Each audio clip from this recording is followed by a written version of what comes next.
Welcome back to the second segment of Community Tapestry. And if you're just joining us, I'm Napoleon Bell, the Director of the Community Relations Commission, and this is Toni Teague, the infamous co-host. And we're back with our second segment, getting back to school, back to school supplies. Where do I go? Where do I go? And what's kind of going on? Because we want to make sure that all of the youth of the city of Columbus have an opportunity to be involved and get some school supplies, get ready for school, because I know they're all excited. I remember back in the day, way back in the day, of getting those school supplies and getting ready for school. So, Toni, I think you being the youngest one of here should introduce the people who are making a difference out in the community and getting school supplies to our young people. All right. Well, today, I wanted to preface it by saying not only do we have the issue of getting school supplies in, but think about all the challenges that families are going through today. The unemployment rate, more people hitting the federal poverty level, 1 in 6 children in Ohio going to bed without a meal, and the thought of buying those school supplies is like the proverbial Mount Vesuvius. So these three people that we have here as guests today have taken this on, and remembering that the Obama administration also has a goal of a graduation rate of 90% by the year 2020, and currently in Ohio, and throughout the nation, we're at about 75%. But to deal with the national issue, you've got to deal with it at the local level. So here we have Ms. Tennille Cooley. She's with Project Diversity, Cycle 20, yay! Al Edmondson, the very famous, very humble community leader who's been a guest on our show before. He's a friend of ours. And Lynette Smith, who is also with the United Way of Central Ohio's Project Diversity, Cycle 20, as they would say the best class, but I would say 11. But we're all good. It's all good. We're all good. So welcome to the show. Thank you. All right, so let's start with the three of you. Let's get the community to kind of know who you are just a little bit. Tennille, tell us a little bit about yourself.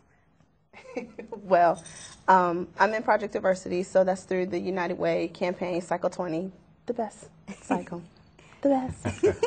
But our group, which is a phenomenal group, us along with our Pride Leadership Cycle 4, are taking on initiatives to help with the community. So we're partnering with the United Methodist Free Store and the Community Development for All People, and what has been a very phenomenal program that they've kind of been doing all along. So we're just kind of tagging on to that to help assist. So myself and Lynette and about, 16, 17 other people are working to help see this program through, which is August 23rd and 24th, so in about 2 weeks. Okay, and you're raising a lot of money to get some school supplies for some very deserving children. Yeah, so raising money, helping to secure supplies, also helping assist with distribution as well as packing of those supplies, because we're looking to service about 1,600 families, 1,600 kids, 1,600 students over a 2-day time span. So just the pure bandwidth, they needed the extra hands, and we were more than willing to help out. Okay, another task of titanic proportions.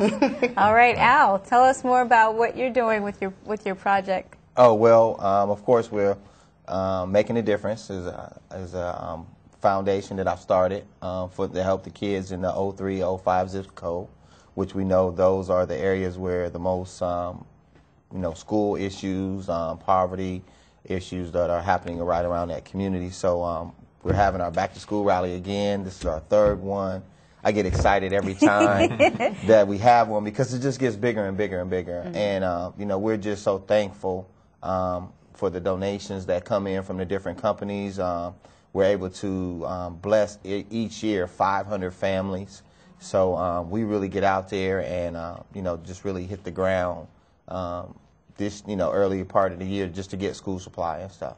So I'm just excited. Right. So you're December 31st to today. Right. Exactly. Yeah. So it's a it's an ongoing process. It starts out slow, but like today, I'm out picking up school supply. I'm picking up donations. Mm-hmm. We're getting ready to pack and stuff bags Sunday afternoon, as we begin to build up Monday. And then, along with that, we have a big concert, and we have nonprofit organizations that come and help us out and give information out to the families in the community. And this is coming up on Monday. Monday at the Mount Vernon Plaza Focal Point, 1060 Mount Vernon Avenue from 5:30 to 8:30 p.m.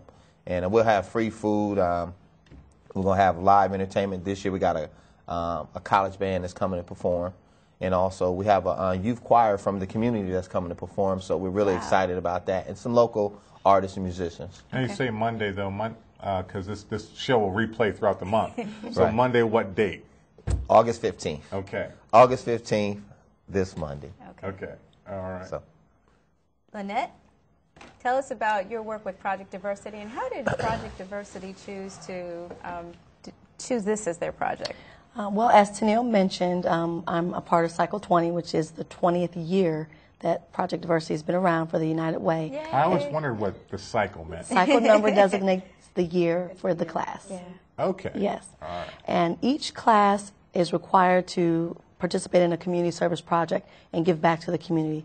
And so as a group, we agreed that we wanted to kind of focus on and try to help alleviate some of the issues with school readiness, with pre-K, and those children that are first entering grades K through 5. So the project is not something we created ourselves. As Tennille mentioned, we're just trying to lend some support and some helping hands and make sure that there's some more awareness in the community for the school supplies, for school uniforms. And what we're hoping to do is spread the word that, you know, pre-K, preschool is important, and we need to make sure that our kids, especially in the underserved and low-income populations, get that readiness and some of those advantages early on so that they're ready when they enter school. Now, the three of you are three faces that I think the whole community should take a look at and continue to look at, because I projected in the next 5 years what you're going to be doing at the grassroots level, and even a more visible level is going to be phenomenal. But with that in mind, I know that you have families and work lives and things going on outside of your volunteer work. So can you tell us what's your inspiration? Why do you make the time to volunteer and learn how to serve on boards and be part of the community? What inspired you to do that? Someone did it for me.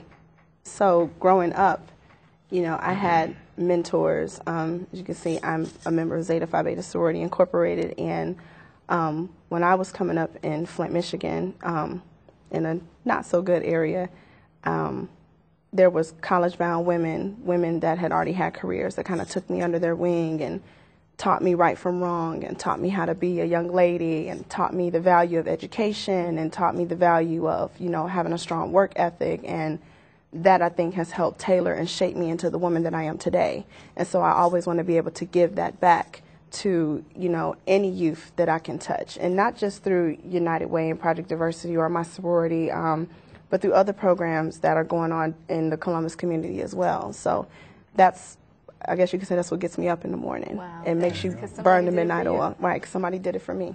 Right. For me also, someone did it for me also. I can remember the days of going to the Eastside YMCA. You had men there that, helped the kids out, and we also did community projects, and also growing up at St. Stephen's. And from coming from the area of Pondexter Village and Windsor Terrace area growing up, there were always men or young women, and even my grandparents, for instance, that always seen them doing something, helping out in the church, serving in the church. So that kind of helped with my work ethic as well. And then being able, I have 2 sons, so being able to really show them as they grow up, because they're involved in all this. So, I'm letting them know, like, no matter where you live, whether you're in Columbus or wherever you grow up at or your community, you always got to, for one, come back and give back. And then get out there and help somebody else, because that's what we're here for. Exactly. Lynette? Well, my story is a little bit different. I did not have a lot of role models around me. I mean, besides family members, of course, teachers, coaches. I was involved in sports as a youth. I didn't really see professional people, and so I took a different path. I was a teen mom, and I took my son to college with me, and so, I'm a college graduate and homeowner, and so I feel like, I've been really blessed, and I kind of want to be a living testimony to other young parents that it may not have been a great choice that you made, but you can get through it, and I feel like it's my obligation to pay it forward, because there's been so many that have helped me along the way. Yeah, and you know what? I have to say, you have turned out to be an awesome mom, and I've met your son a couple of times. He is fabulous. Thank you. And cute, too. All right. Well, and speaking of fabulous, but what about our fabulous viewers out there? We want to give them a chance to ask some fabulous questions. Yeah. Please give us a call at 645-6557. That's 645-6557 with your question or your comments, or about you have questions about where do I go to get school supplies, or I want to know more about your program. Well, you know, and hearing the three of you talking, and the overriding theme is mentorship and working and showing the way. Now, Al, also, you're showing the way because you were just recently elected, you know, as the Mount Vernon District Improvement Association president. Right. You know, so, you know, and that's been around for a long time. Has it been 50 years that's been around? 50 plus years, yes. And Mel Stewart was He was a president for a long time. Okay. And, So, well, you know, that's saying a lot. I mean, talk about, you know, leading the way. You know, how did you get into this role, and what made you seek, or did you seek it out? I did not seek it out. I've always done stuff in the community, as far as like cleanups. You know, always had something helping youth and helping the businesses, because recently I published a magazine to help the businesses in the community, because I wanted to show people outside of our community that we have a good community. There are some good things about it, other than the negative things that they hear on the news or read in the paper. There is a lot of good in that Mount Vernon area, and plus, it's where I grew up at. So I have a sense of pride inside me that really helps push me to want to see the area grow, flourish. And I think Mel Stewart seen that in me. And one day he just asked me after a back-to-school rally, hey, you know, what you think about this? And I told him, I think about it. I give it some prayer. And it took probably a couple months before I came back with an answer. And, of course, we went through the steps of an election through the board and brought me to the board. And now I feel that I have a bigger platform to help get the community to where it needs to grow to, and really build some good relationships to bring new businesses back, and begin to build a cohesiveness within the community so we can bring it back to where it once was. So I'm very excited about the opportunity, and I thank God for it. So, now, if people want to get involved and support both of these great back-to-school supply drives, how do they connect with you? Well, In terms of the back-to-school drive that Cycle 20 is supporting, the actual dates will be August the 23rd and the 24th for families that want to receive items. And so, just to give you a little explanation, there's a free store there where they allow families to shop for school uniforms, toiletries, household items, the things that they may need outside of the school supplies. The actual school supplies will be distributed by the local schools. Okay. And so the schools that will be served are Ohio Elementary, Lincoln Elementary, Livingston Avenue Elementary, and Afrocentric. And so if they want to get in touch with the United Methodist Free Store, they need to contact Selena Jackson at 614-443-1713. Okay. Excellent, excellent. Well, you know, and with yours, let me just ask you this, because you're working particularly just in the Mount Vernon area, correct? right. Well, with I mean, this people school drive. come from all around because we have radio advertisements. So you have people that come from the west side. This lady just moved to the west side. She called yesterday, and I gave her the address. So people come from all around, but we do try to target that area in that Mount Vernon area, because, you know, there are a lot of low-income housing and a lot of low-income families where kids cannot or parents cannot afford to even give them, you know, let alone food, but supply.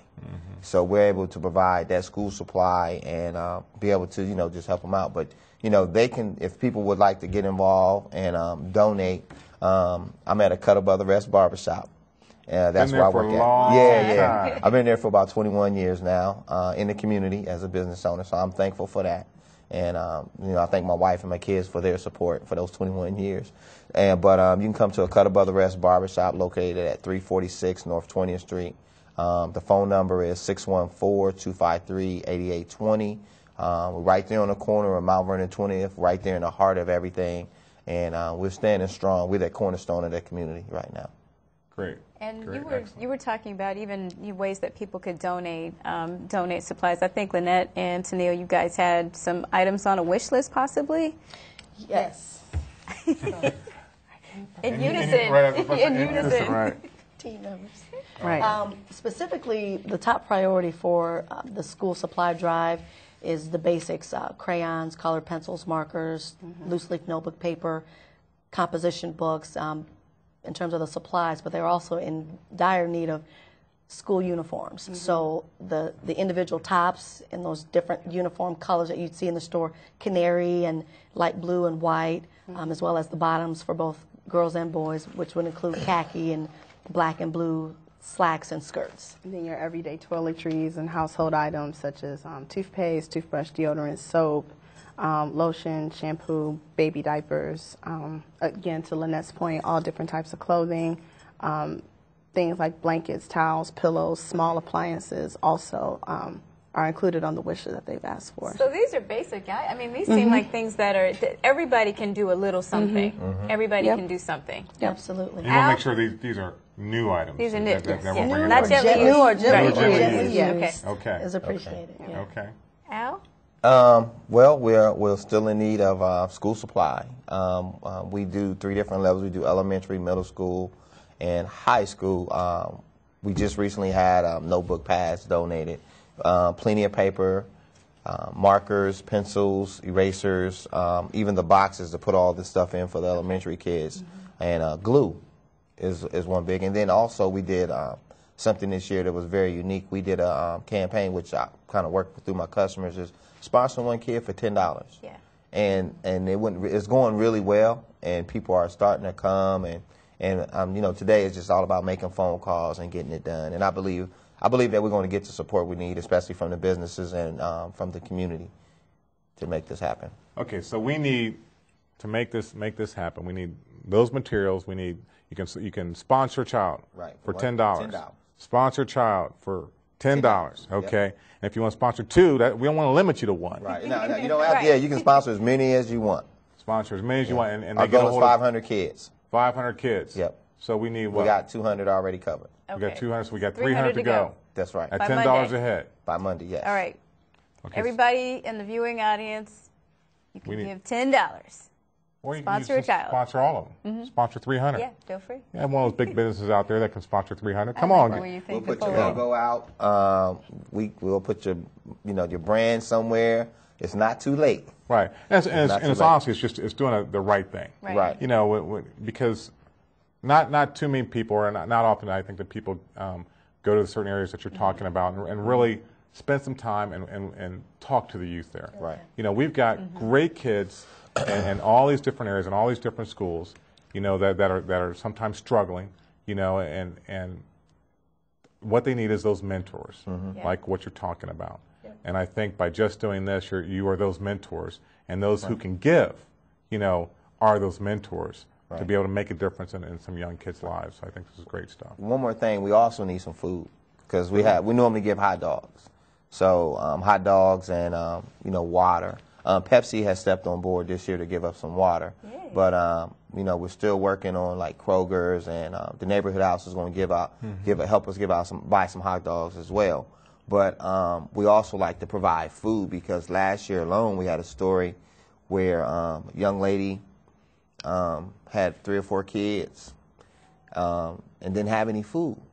So we just gave her packs of hot dogs that that were donated, probably about 5 or 6 packs of hot dogs, just to give to her to take home to feed her kids for the week or the day. So not only do we need but not only do we need school supply, I mean, people are still hungry as well.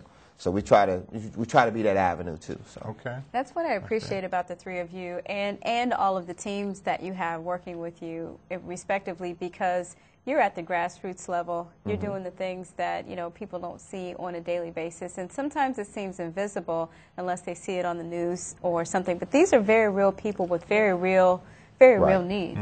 Absolutely. One of the things I love so much about Project Diversity and what we've learned, and we're still going through because we're not done yet, is the ability to really see it hands-on. I know our class has had the opportunity to tour some of the areas that, you know, Al has mentioned, and other areas in the Columbus community that really doesn't get a spotlight. Yeah. And it makes you very appreciative of what you have. It also makes you appreciative of where you've come from, and it also reminds you that you're not too far removed from it, and you need to give back. That's right. Yeah. Everybody can do something. There's something, even if you don't have a lot of resources. Even the littlest thing. Now, Yeah. Lynette, you have a pretty special story, too, because you had a career prior to going into corporate America. I did. You were doing other things with children at the grassroots level. Can you talk about that? Absolutely. I was an elementary school teacher for about 2 years back in the state of Indiana, and I kind of stumbled into it right out of college. I was kind of volunteering. I loved to volunteer. I was trying to, make do with the time until that big corporate company called, and I found that I enjoyed it. I like working with children. Pretty devastating, though. It was one of those areas where I actually grew up in my hometown, and so I knew the population was low income and underserved. And it was pretty disparaging to see that, at the first and second grade level, that some of our children were already far behind in terms of academics in math and reading. And so, a project like this, a program like this, it means a lot to me to be able to help and to give back, because if I gave nothing else to those kids, I hope what they took away from me, Miss Smith, their teacher, was that, it's not where you come from, it's where you're trying to go. And I do remember some children that, I stocked some of the personal toiletries in my classroom, and they had free access to it before school. And, I did spend a lot of money out of my pocket feeding some of the children. I knew they were coming to school hungry. But, I thought it was pretty disturbing that at such a young age, they had a lot of other things going on that distracted them from learning, which is what people think that's all they focus on in the classroom is learning. So. Yeah, life takes place in the classroom. Absolutely. Absolutely. And thanks to the three of you, life can continue in the classroom, because those children will have, thanks to you, children will have what they need to get back in the classrooms. Right. And you've moved Mount Vesuvius, just a few pebbles of Mount Vesuvius away from those parents that are trying to climb the mountain with their children.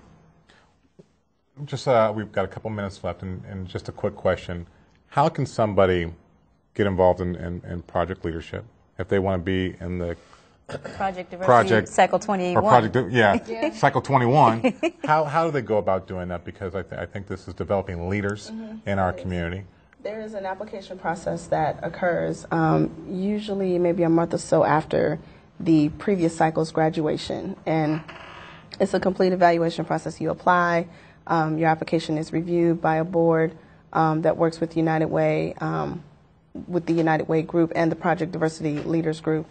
And from there, it goes through a screening process, an interview process, and at that point, if once you get through all that and you're selected, you go through this journey, really, because I can't say it's a class, it's really a journey that you go through. And you get there through the United Way? Do you go through the United Way website, or how do you do that? I believe United Way has a Project Diversity website, but I got it through my company, the company that I work for. Okay. But I also volunteered with United Way, so I was very much aware of what Project Diversity is and how, it's involved in the community and the reputation that it has. And so I wanted to get involved for years. Excellent. So if they want the project you're doing, the school supplies, when is it and where? August 23rd and 24th, the United Methodist Free Store and Community Development for All People. I'm looking at Lynette. Parsons Avenue. Located on Parsons Avenue, and if you need the address, you can log on to www.forallpeople.org, or you can contact Selena Jackson, who's the assistant director and the coordinator for this event, at 614-443-1713. All right. All right. And Al, where do we come? Where do we get these school supplies? Okay. On Monday. 1060 Mount Vernon Avenue, corner of Mount Vernon and 20th. Come on out from 5:30 this Monday, from 5:30 to 8 p.m. at the Mount Vernon Plaza, Folk Point. Come to have a great time and great fellowship. All right. Now, everybody can help. Should I start calling you President? President, no. President Edmondson? No. I got to get used to it. All right. Well, I tell you what, it's great stuff. I mean, I'm so happy to see that you guys are doing this type of work out there and helping the kids out there and those that need the help and being mentors to all of them. We hope that we can get hundreds more just like you doing the same thing for those kids that can really, really use that. And we've got just about a minute or so left. And also, I want to make sure that our viewing audience can also, this isn't the only groups that are doing some great things. There's a lot of other groups, and you can go on to Hands On Central Ohio, to their website. There's a lot of other programs that are out there reaching out to our young people, getting them school supplies also. So I want to make sure they have every opportunity. So it's around the city that you can, so please go to Hands On Central Ohio. I've been printing off things left and right here. Homeport's also doing a back-to-school rally. They're giving away backpacks and what have you. So you can call Rachel Arnold at 221-8889 to get involved in that one. And then also, wow, Lord have mercy, we have one at the King Arts Complex. They're also doing something on the 13th. Is that the same day as yours? No, there's the 15th. Okay, so August 13th on Saturday at the King Arts Complex starting at noon. That's the Christian Women's United presents Lifting the Family 2011. So want to make sure we get out there, be a part of these. That's right. Stay in touch. Stay in touch. Get out there and really work with our communities and work with these great young people here. Yeah, I guess great young people out there to get school supplies. So once again, we'll see you at the African American Male Wellness Walk this Saturday. Getting healthy. All right. Fight the fluff. Fighting the fluff. All right. We'll see you. Make sure you Facebook Nap Bell, NAPBELL. Have a great week and take care.